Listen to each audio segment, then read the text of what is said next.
News Update Berita 1 TV kembali menyapa Anda. Pemirsa, indeks harga saham gabungan dibuka di zona merah pada awal perdagangan pagi tadi. Bagaimana hasil penutupan perdagangan sesi 1 siang ini? Langsung kita menuju ke Bursa Efek Indonesia bersama dengan reporter Glenn Joshua dan juru kamera Rianto Trihutomo. Glenn, bagaimana hasil penutupan perdagangan sesi 1 ini? Ya, indeks harga saham gabungan belum bisa beranjak dari teritori negatif, dan untuk mengetahui bagaimana posisi dari indeks harga saham gabungan, saya akan mengajak Anda untuk melihat bersama papan Bursa Efek Indonesia. Tampak indeks saat ini sudah ditutup mengalami pelemahan sebesar 0,36% atau 16,28 basis poin ke level 4.538,08. Ada 3,8 miliar lembar saham yang beredar dengan nilai transaksi ini mencapai angka 3,1 triliun rupiah. Sementara para investor sudah melakukan 342.340 kali transaksi sepanjang perdagangan sesi pertama 14 Mei 2020. Pada pembukaan sesi pertama pada pukul 9, indeks harga saham gabungan tadi dibuka mengalami stagnasi sebelum akhirnya langsung terkoreksi ke level ataupun dengan pelemahan 0,36%, sempat terjerembab ataupun terprosok ke pelemahan 0,6% di level 4.514, dan memang bergerak cukup fluktuatif sepanjang perdagangan. Seperti Anda bisa lihat di layar kaca Anda bahwa indeks harga saham gabungan tadi sempat terapresiasi dan juga melaju sesaat di teritori positif sebelum akhirnya kembali terprosok dan juga ditutup di zona merah.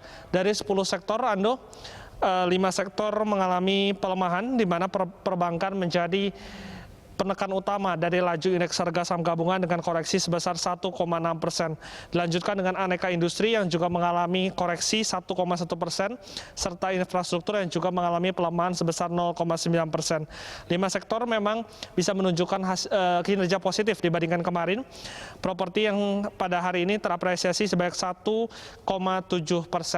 Asing sendiri di hari ke-8 secara beruntun ini masih mengambil dananya ataupun modalnya dari pasar saham Indonesia, karena net sell asing di perdagangan sesi pertama tercatat di angka 410 miliar, aksi jual tercatat di angka 1,2 triliun berbanding dengan aksi beli di angka 736 miliar rupiah, di mana emiten dengan nilai kapitalisasi pasar yang besar seperti BCA, BRI, dan juga Astra International menjadi emiten-emiten yang paling banyak dilego oleh investor asing di perdagangan hari ini pada sesi pertama.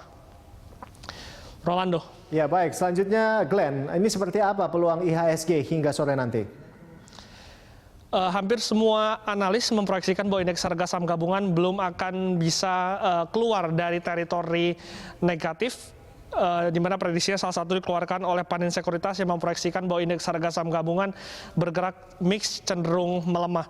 Panin Sekuritas juga mengeluarkan proyeksi yang sama, di mana IHSG diprediksi akan mengalami pelemahan dengan rentan support di 4.487 hingga 4.520 dan juga rentan resistance di 4.587 hingga 4.621. Memang proyeksi ini didasarkan dengan sejumlah sentimen negatif utamanya yang dari global yang saat ini memang terus menekan laju dari pasar saham dunia, termasuk indeks harga saham gabungan. Salah satunya adalah kekhawatiran pasar mengenai gelombang kedua dari pandemi COVID-19 yang sudah terjadi. Salah satunya dilaporkan kasus baru di Tiongkok, Amerika Serikat, Jerman, dan juga Korea Selatan. Selain itu juga proyeksi dari Gubernur The Fed, Jerome Powell, kemarin malam mengatakan bahwa memang perekonomian Amerika Serikat yang saat ini dalam kondisi yang tidak baik masih akan berlangsung dalam beberapa waktu ke depan, sehingga ini juga membuat pasar ataupun investor lebih memilih untuk bisa memindahkan asetnya dari pasar modal menuju ke investasi yang lebih aman seperti surat hutang negara. Rolando. Baik, terima kasih Glenn Joshua dan juru kamera Rianto Trihutomo melaporkan langsung dari Bursa Efek Indonesia.